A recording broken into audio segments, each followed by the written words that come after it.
আসসালামু আলাইকুম। নতুন আরো একটা ভিডিও নিয়ে আপনাদের সবাইকে স্বাগতম জানাচ্ছি। তো গত পর্বে আমরা হেডারটা রেসপন্সিভ করেছি।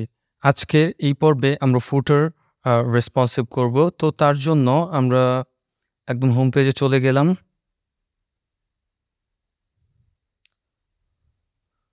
সো যাওয়ার পর অ্যাজ ইউজুয়াল আমরা এখান থেকে ফুটারটি সিলেক্ট করব।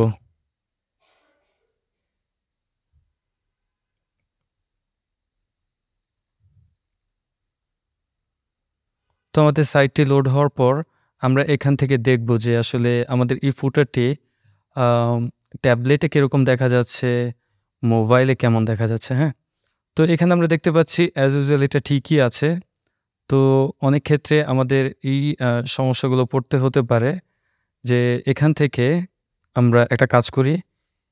এই লোগোটাকে আমরা এই মোবাইল ভার্সন এখানে কিন্তু বাই ডিফল্ট যখন আমরা এখানে সিলেক্ট করেছি তখন কিন্তু এই মোবাইল ভার্সন এখান থেকে অটোমেটিক্যালি এনেবল হয়ে গেছে। দ্যাট মিনস এখন আমরা এখানে যা কাজ করব তার সবকিছুই কিন্তু এখানে মোবাইল ভার্সনে কিন্তু সেটা ইফেক্ট পড়বে, হ্যাঁ? বা মোবাইল ভার্সনে সেটা কাজ করবে। কারণ আমরা এখান থেকে মোবাইল ভার্সনটি সিলেক্ট করেছি।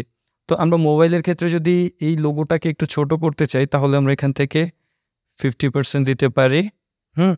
তো এখান থেকে টেক্সট আমরা এই টেক্সটটাকে এখান থেকে একটু ছোট করে নিতে পারি। লাইক এই ভার্সনে একটু ছোট দেখা যাবে। তাই আমি এখানে 14 পিক্সেল দিলাম। আপনারা চাইলে আপনাদের যতটুকু পিক্সেল প্রয়োজন ততটুকু এখান থেকে দিতে পারেন, হ্যাঁ? তো এখান থেকে দেখেন এখানে কিন্তু ২ টা কলাম আলাদা, আলাদা কলামে এটা অ্যাড হয়ে গিয়েছে। তো আমরা এখান থেকে মেইন কলামটা ধরবো। ধরার পর এখানে আমরা মেইন কলামটাকে বলবো 50% এবং এটা মেইন কলাম না। বেসিক্যালি এখানে এই ফিল্ডের যে কলামটা আছে সেটা আমরা ধরলাম। ধরে এটাকে 50% করে দিলাম।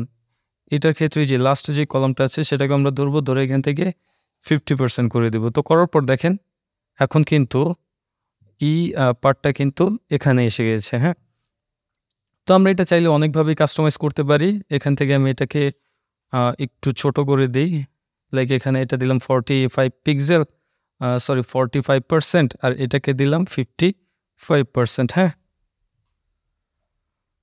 তো এগুলোর সাইজগুলো কিন্তু আমরা এখান থেকে ছোট করে দিতে পারি যে ফন্টের সাইজ এই যে মেইন টাইটেলটা আছে, হ্যাঁ? এটার সাইজটা 18 পিক্সেল হবে।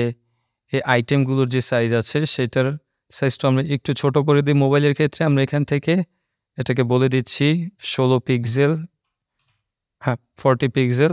এরপর এটাকে আমরা কপি করে এখান থেকে আমরা পেস্ট করে নিতে পারি, হ্যাঁ? তো এটাকে আমরা কপি করলাম, করার পর এখান থেকে আমরা পেস্ট করে দিলাম। সো আগের থেকে অনেকটা ভালো লাগতেছে, রাইট? এইখান থেকে এখানে একটা বিষয় লক্ষণীয় যে এটা কিন্তু স্পেসটা একটু বড় লাগতেছে মোবাইল স্ক্রিনে। সো আমরা এই স্পেসটা একটু কমিয়ে দিতে পারি। এখানে আমি 5 পিক্সেল রাখলাম। এটার ক্ষেত্রেও আমি এখান থেকে 5 পিক্সেল রাখতে পারি, হ্যাঁ? তো দেখেন অনেকটা সুন্দর লাগতেছে, রাইট? তো এখানে একটা বিষয় যে দেখেন যখন আমরা এরকম করেছি লাইক আমরা এই যে যদি ডেস্কটপে যাই, ডেস্কটপে গেলে কিন্তু কি হচ্ছে যে এই কলামটা কিন্তু লেফটে আছে, হ্যাঁ? এই যে কপিরাইটের যে কলামটা সেটা কিন্তু লেফটে আছে এবং সোশ্যাল মিডিয়ার যে কলামটা আছে, হ্যাঁ? সেটা কিন্তু রাইটে আছে। তো যখন আমরা স্ক্রিনটা ছোট করব তখন কিন্তু অটোমেটিক্যালি এই লেফট সাইডের কলামটা কিন্তু উপরের দিকে দেখাবে, রাইট সাইডের কলামটা নিচের দিকে দেখাবে, হ্যাঁ? এটা সব ক্ষেত্রেই কিন্তু সেম। লেফট সাইডের কলাম উপরে দেখাবে এবং রাইট সাইডের কলাম নিচে দেখাবে যখন আমরা ছোট স্ক্রিনে যাব, হ্যাঁ? তো আমরা যে ছোট স্ক্রিনে যাওয়ার পরে দেখেন এখানে কিন্তু আমরা দেখতে পাচ্ছি যে লেফট সাইডের কলামটা কিন্তু উপরে দেখাচ্ছে এবং রাইট সাইডের কলামটা নিচে দেখাচ্ছে। তো আমরা এটা চাচ্ছি না, হ্যাঁ? আমাদের এই মোবাইলের জন্য কিন্তু কপিরাইট এই পার্টটা কিন্তু ম্যাক্সিমাম ক্ষেত্রে একদম নিচেই থাকে, হ্যাঁ? তো আমরা চাচ্ছি যে মোবাইলের ক্ষেত্রেও এটা নিচে চলে যাক। সেটা কিভাবে? হ্যাঁ, সেটা আমরা চাইলে নতুন একটা সেকশন যেরকম আমরা হেডারটা ক্রিয়েট করেছিলাম, মোবাইলের জন্য আমরা আলাদা একটি পার্ট এখান থেকে ক্রিয়েট করতে পারি। অথবা এখানে যেহেতু ২ টা পার্ট আছে, হ্যাঁ? আমরা এখান থেকে যেই কাজটা করব, ইনার সেকশনটাকে ধরব। ধরার পর এখান থেকে আমরা অ্যাডভান্সে চলে যাব। অ্যাডভান্সে যাওয়ার পর এই নিচে আমরা এখানে রেসপন্সিভ এই একটা কলাম পাবো। এখানে আমরা ক্লিক করলাম, ক্লিক করলে এটা দেখেন এক্সপান্ড হয়ে গেল। এখন এইখানে আমরা 2টা অপশন দেখতে পাবো, রিভার্স কলাম ফর ট্যাবলেট, এই যে ব্র্যাকেটে কিন্তু ট্যাবলেট দেওয়া আছে, ট্যাবলেট পোর্ট্রেট, এখানে আবার আছে রিভার্স কলাম মোবাইল পোর্ট্রেট। তো এখানে যদি আমরা যে আরও কয়েকটা স্ক্রিন সিলেক্ট করতাম তাহলে কিন্তু এখানে আরও অনেকগুলো স্ক্রিন দেখাতো, হ্যাঁ, এখানে দেখাতো, এখানে দেখাতো।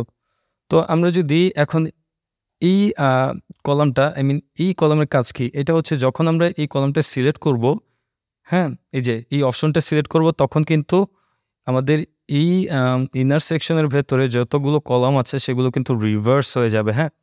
দ্যাট মিনস ওপরটা নিচে চলে আসবে, নিচেটা ওপরে চলে আসবে। অনেক মজার, রাইট?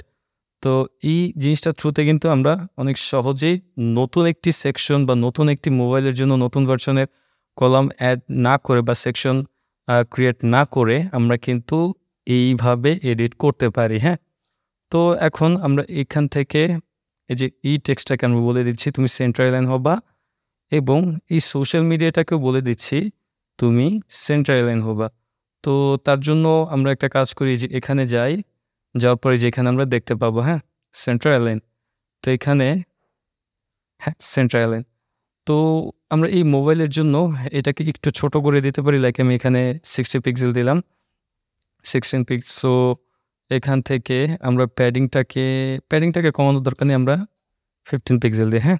তো এখন দেখেন মোবাইলের জন্য কিন্তু অনেকটা সুন্দর লাগতেছে, রাইট?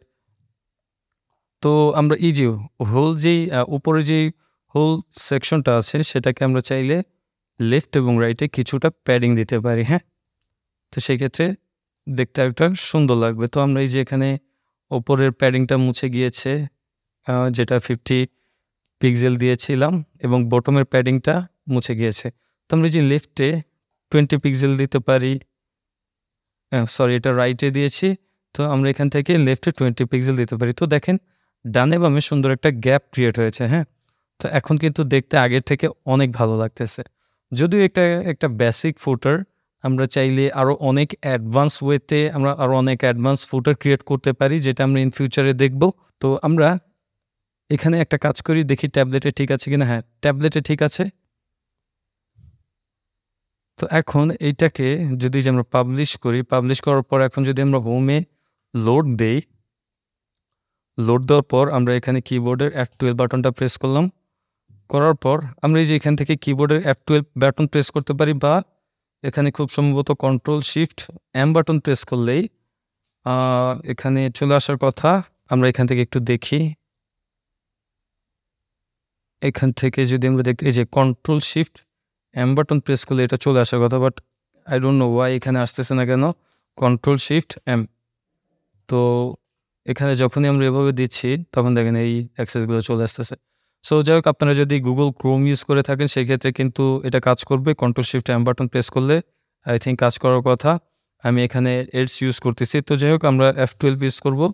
ইউজ করলেই আমরা এখানে দেখতে পাবো যে এই যে মোবাইলে যদি যাই, এখানে আমরা দেখতে পাবো যে মোবাইলের হেডারটা এরকম দেখা যাচ্ছে, এবং ফুটারটাও কিন্তু এমন দেখা যাচ্ছে। আমরা যদি যে মিডিয়াম সাইজের মোবাইলে যাই, পরে যে লার্জ সাইজের মোবাইলে যাই, দেখেন অনেকটা সুন্দর লাগতেছে, রাইট? আবার এই যে ট্যাবলেটে কিন্তু এমন দেখাচ্ছে। তো এই ছিল আজকের বিষয়। আশা করি ভিডিওটি বুঝতে পেরেছেন। ভিডিওটি যদি ভালো লেগে থাকে অবশ্যই লাইক, কমেন্ট, শেয়ার এবং সাবস্ক্রাইব করবেন। আসসালামু আলাইকুম।